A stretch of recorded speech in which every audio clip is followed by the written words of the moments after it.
Olá, tudo bem com você? Eu sou o professor Ronaldo e estamos aqui para mais uma aula de filosofia. E aí eu vou começar com você apresentando aqui a minha tela e vamos direto ao ponto. Muito bem, estamos na nossa terceira aula já e aqui nós vamos começar o terceiro ciclo.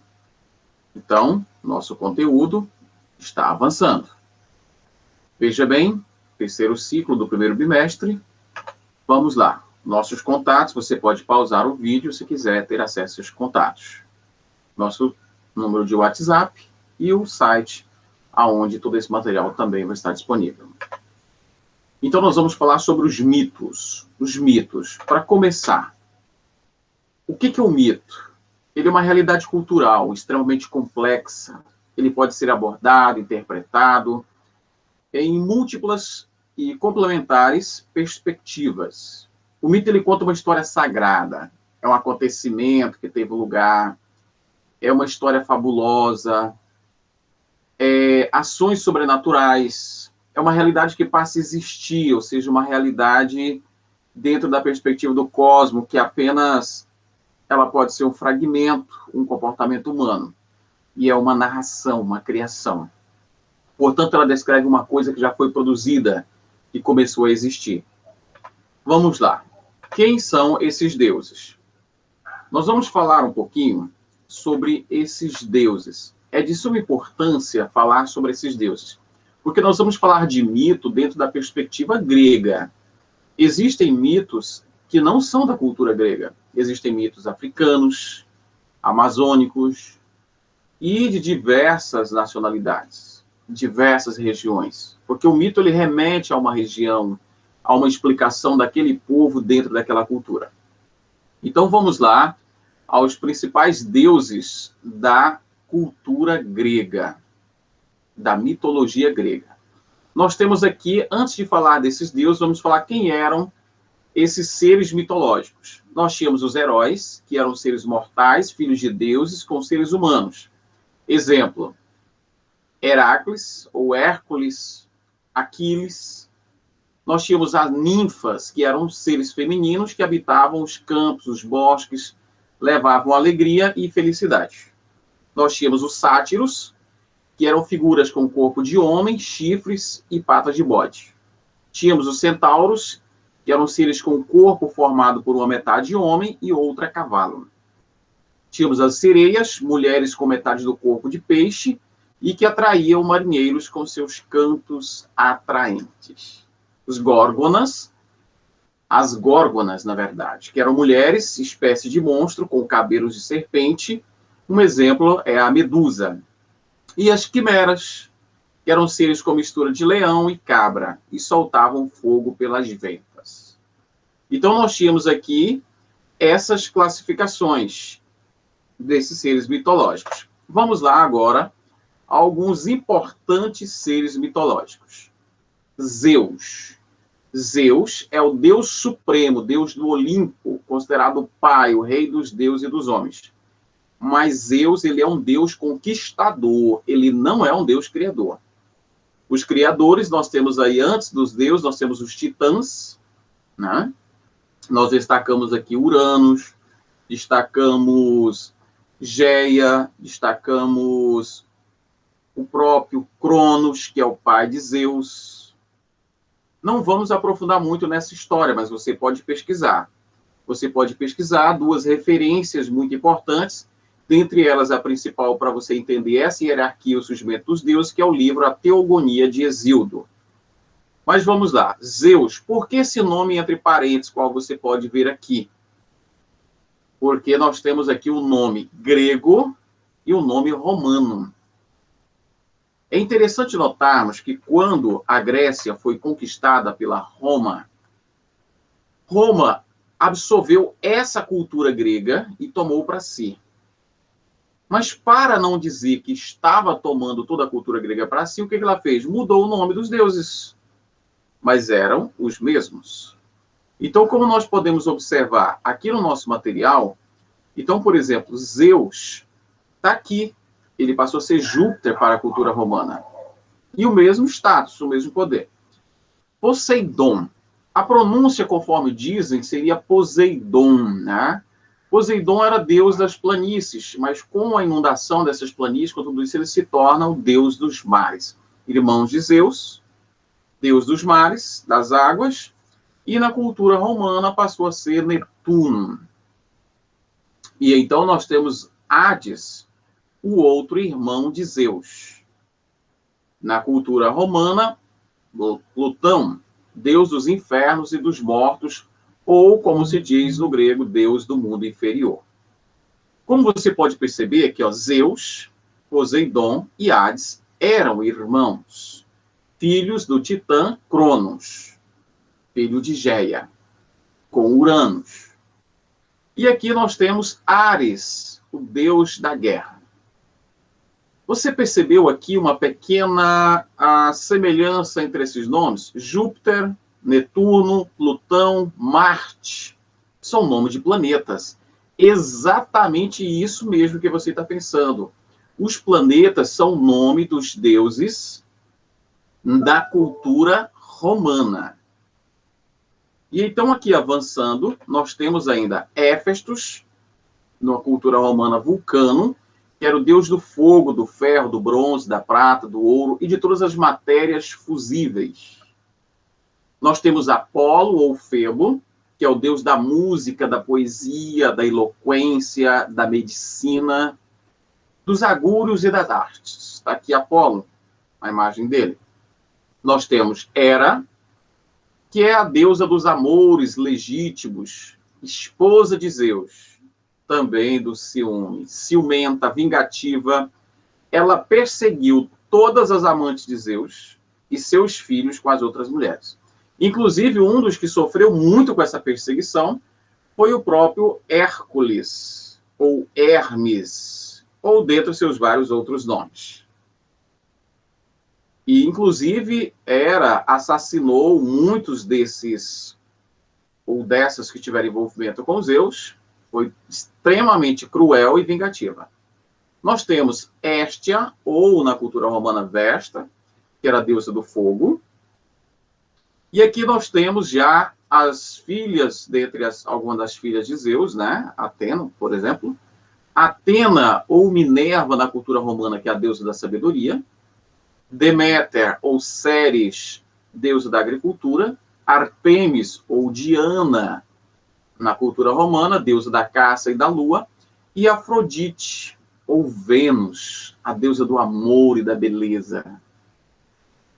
E com isso nós fechamos aqui os principais, nós temos aqui os principais deuses, quero citar esses últimos dois aqui. Hermes, que é o mais conhecido, ou Hércules, né? O mensageiro dos deuses, deus do comércio, dos viajantes, dos pastores, e também dos ladrões e dos mentirosos.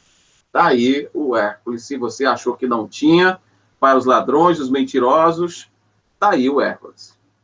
E o Dioniso, o Baco, né? O deus do vinho, conhecido por ser o libertador, e pela loucura e o êxtase do vinho, ele gera essa liberdade para cada um ser o que realmente é. E aí, ele também é o patrono do teatro. Certo? Então, vamos avançando um pouquinho mais. O que são essas histórias? Todos os mitos ele tem elementos semelhantes, sempre relatam aventuras, jornadas fantásticas, tem obstáculos, desafio, e aí o herói ele tem que superar esse desafio e tem o final incrível, o final épico. São atemporais, os mitos circulam há milhares de anos, são passados de geração em geração, pelos mais velhos, contado de um por outro. E sempre são vistos como lições. Eles são lições por quê? Porque os mitos eles procuram ensinar alguma coisa, de um jeito que todos entendam esse significado. A sociedade contava um mito para refletir sobre a vida e a cultura. E ele também trata da compreensão, porque são formas de compreender o mundo, a vida, a religião, explicavam as coisas difíceis de entender. Então, eles usavam o mito para explicar aquilo que não compreendiam. Por exemplo, o sol, a morte, o ciúme. Hera, a deusa do ciúme. Então, se alguém estava com ciúme, era por causa de Hera. Se havia morte, né? Então, você estava relacionado lá à deusa que vinha ceifar a vida, ou assim por diante. As características. A narração mitológica ela envolve basicamente acontecimentos supostos e relativos àquelas épocas primordiais. Por exemplo, o surgimento dos homens, os primeiros homens, a história ancestral. O mito funciona como uma questão de uma narração simbólica entre o sagrado e o profano, tentando mostrar ali uma ordem do mundo, principalmente na perspectiva do antagônico. Aqui a imagem de Narciso, né? Narciso, você pode pesquisar depois, é um deus que ele se achava tão bonito que ele apaixonou por si mesmo e ele morre tentando abraçar a sua própria imagem refletida na água. A mitologia é o estudo das suas origens e significados do mito, tá? É o estudo do mito, das suas origens, seus significados. Aqui nós temos aqui algumas imagens para você pensar sobre isso. Aqui, figuras mitológicas, né? E alguns dos mitos mais conhecidos que fazem parte da mitologia grega e exprime uma maneira de pensar, de conhecer e de falar dessa cultura. A base desses deuses da mitologia grega era o Olimpo, e aí nós tínhamos os titãs e outras figuras. Aqui nós temos, você pode ver o Minotauro, né? Nós temos o Cíclope, o gigante Cíclope, nós temos Eros, e nós temos aqui os centauros, certo? Então são as figuras diversas, o qual você pode ver, que retratam essa cultura. E o mito está relacionado à sociedade, como forma de comunicação humana, questões de linguagem, vida social, porque essa narração ela é de uma comunidade, ela é uma tradição. Alguns linguistas admitem que há necessidade da ciência mais abrangente por trás dessa visão do mito, para estudar os signos, essa base desse mito, tá bom? Mas, assim, o estudo da sociedade, da linguagem, é também um estudo dos mitos, porque muito dessa sociedade é representada em seus mitos. E aí, por isso, a importância da mitologia. E a filosofia e o mito? Existem acontecimentos históricos que se transformam em mitos. Começam a ser contados de tal maneira a se tornarem fantasiosos. E aí entra uma simbologia, uma determinada cultura. Portanto, os mitos têm caráter simbólico, explicativo, estão relacionados com alguma data, alguma religião, algum acontecimento. E procuram explicar a origem do homem, de alguma coisa, por meio de personagens sobrenaturais, de uma realidade, de histórias. E aqui nós temos um mito incrível, né? Que nós vamos, de repente, a gente até fala um pouco sobre ele, mas se você quiser pesquisar, é um mito maravilhoso. É o mito de Eros e Psique. Avançando aqui, quais são essas fontes desses mitos dentro da perspectiva da mitologia grega? Nós temos na literatura Ilíada e Odisseia, de Homero. O que é a Odisseia? A Odisseia são as aventuras de Odisseu, o rei de Ítaca. Toda aquela história que você já viu no filme Troia e esses filmes maravilhosos estão dentro desta obra. As aventuras, a saga de Odisseu. E Hesíodo escreveu um livro chamado Teogonia. A Teogonia é como se fosse uma Bíblia, uma estrutura dos deuses, a hierarquia deles. E nós tivemos também alguns dramaturgos que escreviam peças de teatro. Ésquilo, Sófocles e Eurípides. Muitas peças interessantes. E, claro, outros relatos menores e outros que vão aparecendo, dentre eles Platão, com alegorias e outros mais. Esses aqui são os principais. Etimologicamente falando, a palavra mito vem do grego mitos, significa fábula, narrativa, palavra. Na crença grega, o mito era um fato narrado pelo poeta Rapsódo, que era escolhido pelos deuses, para que era revelada a origem de todas as coisas e seres, ficando ele incumbido de transmitir essa informação aos ouvintes.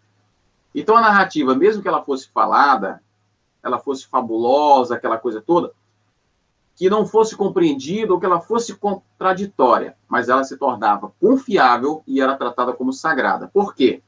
Confiável devido à autoridade religiosa do narrador. E sagrada porque tinha a origem divina nos deuses. E a filosofia, ao contrário do mito, ela não aceita fábulas, ela não aceita contradições, ela não aceita aquilo que não pode ser compreendido, porque a filosofia busca respostas lógicas, coerentes, racionais. Na filosofia, a confiança não está assentada na autoridade do filósofo, mas na razão, no conhecimento. E aí, a filosofia ela tem como base a razão, porque a razão é uma forma de organizar a realidade, de modo que essa realidade se torne compreensível. O conhecimento mitológico, ele é anterior ao conhecimento filosófico.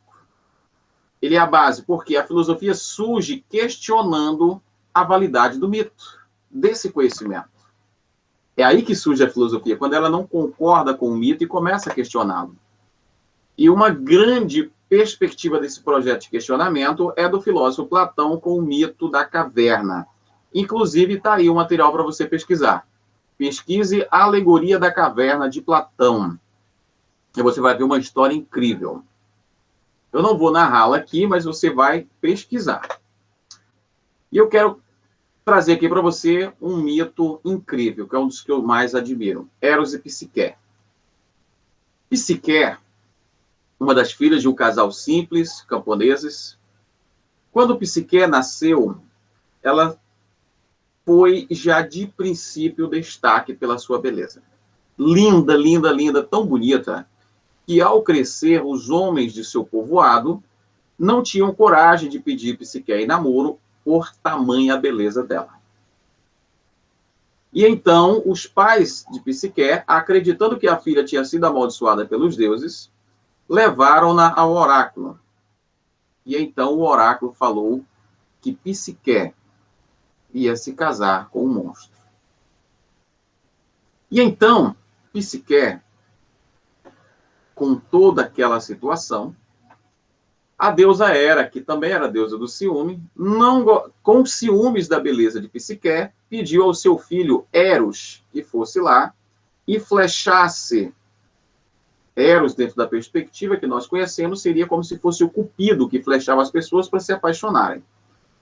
E que Eros fosse lá e lançasse a flecha do amor e da paixão em Psique para que ela se apaixonasse por qualquer um que sofresse. E então, olha o que aconteceu. Eros, chegando a Psique, à noite, enquanto ela dormia, a hora que ele pegou o seu arco e a sua flecha para atirar contra aquela jovem bela que dormia, ele ficou tão encantado com aquela beleza que ele esqueceu que estava com o arco e flecha na mão. E acabou se ferindo. E olha o que aconteceu. Eros se apaixona por Psique por ferir-se com a sua própria flecha da paixão. E então, vendo que não havia acontecido nada de ruim com Psique, Hera ordena, por meio lá do oráculo, que a família abandone Psique no meio da floresta, porque ela traria azar à família. E então Psique é abandonada, sozinha, triste, e ela se desfalece de tanta tristeza e dor, adormecendo em meio àquela floresta, naquele vale. E quando ela acorda, ela está numa mansão, um castelo mágico, porque tudo que ela pensa vem até ela, as paredes se abrem para ela passar. E então, depois de um tempo, ela conhece aquele que a levou para lá. Só que ela não pode vê-lo, porque ele está no escuro. E diz a ela que ele cuidará, a protegerá, desde que ela nunca tente ver quem ele é. E continua tudo bem, até que um dia ela entra em contato com sua família, suas irmãs, perguntam, quem é o seu marido? Não sei. Como é que ele é? Não sei. Então começam a dizer, você está casada com o monstro que o oráculo falou.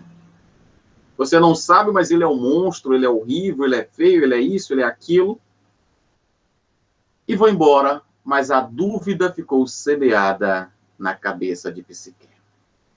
E então Psique, à noite, pega uma vela, e então com a vela vai enquanto o seu amado dormia.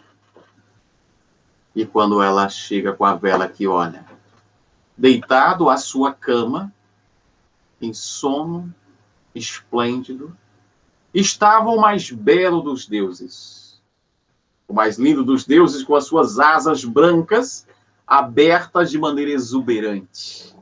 Estava ali Eros, o filho de Zeus, o filho de Hera, a deusa esposa de Zeus, os maiores do Olimpo. E então ela fica paralisada, segurando a vela. E a cera da vela, então, pinga sobre aquele que dormia, que desperta como um raio, e percebendo que havia sido descoberto, ele desaparece e vai para o Olimpo. Percebendo o erro que havia cometido, quebrando o seu juramento, Psique então foge daquele castelo e sai pela noite errando, chorando, atormentada pelo seu próprio erro. E pela floresta escura, fria, Psique desfalece, cai, e é tomada pela morte, e sua alma conduzida ao mundo inferior. E então Eros, vendo tudo aquilo que estava acontecendo, ele pede ao seu pai clemência e consegue com que Psique vá morar com ele no Olimpo.